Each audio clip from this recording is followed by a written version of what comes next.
বছরের 12ই ফেব্রুয়ারি গণভোট ও ত্রয়োদশ জাতীয় সংসদ নির্বাচন অনুষ্ঠিত হবে।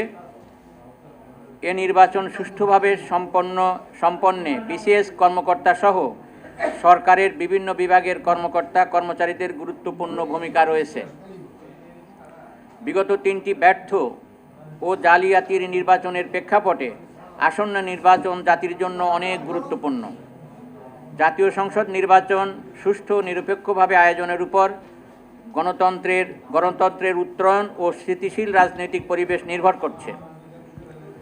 গত 3টি নির্বাচন ব্যর্থ হওয়ার জন্য শাসক শ্রেণীর সাথে রাষ্ট্রের বিভিন্ন অঙ্গ প্রতিষ্ঠান, বিচার বিভাগ, নির্বাচন কমিশন এবং বেসামরিক কর্মকর্তাদের যথার্থ কারণে দায়ী করা হয়।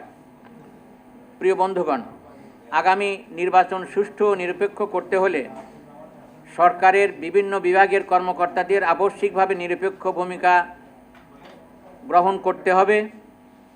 প্রশাসন ক্যাডারের কর্মকর্তা তথা বিভাগীয় কমিশনার ও জেলা প্রশাসক এবং উপজেলা নির্বাহী অফিসারগণ যথাক্রমে রিটার্নিং ও সহকারী রিটার্নিং অফিসার হিসেবে দায়িত্ব পালন করছেন।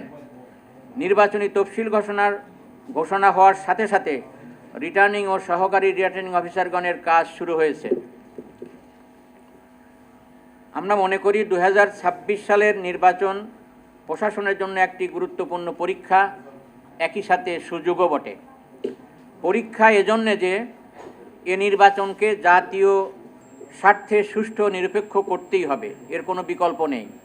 আর সুযোগ এজন্য যে এবারে নির্বাচনে যদি প্রশাসন ক্যাডার ব্যর্থ হয় তাহলে ভবিষ্যতে রিটার্নিং বা সহকারী রিটার্নিং অফিসার হওয়ার দাবি শক্তিশালী থাকবে না। অর্থাৎ আপনারা নিঃসন্দেহে জানেন, এটা ভূমিকা এই জন্য বলি যে নির্বাচন কমিশনের সাথে যখন দলগুলোর আলোচনা হয়, 36টা দলের আলোচনা হয়, তার মধ্যে 32টা দলই বলেছিল যে এই নির্বাচনের জন্য ডিসি টিওনারা রিটার্নিং অফিসার এবং সহকারী রিটার্নিং অফিসার না থাকেন।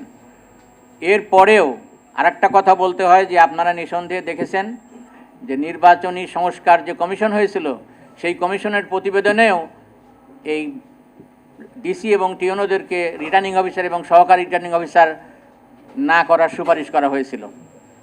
এছাড়াও আপনারা নিঃসন্দেহে দেখেছেন একটি বড় দলের পক্ষ থেকে আনুষ্ঠানিকভাবে নির্বাচন কমিশনকে বলা হয়েছিল ডিসি এবং টিওনারা যেন সহকারী রিটার্নিং অফিসার এবং সহকারী রিটার্নিং অফিসার না হয়।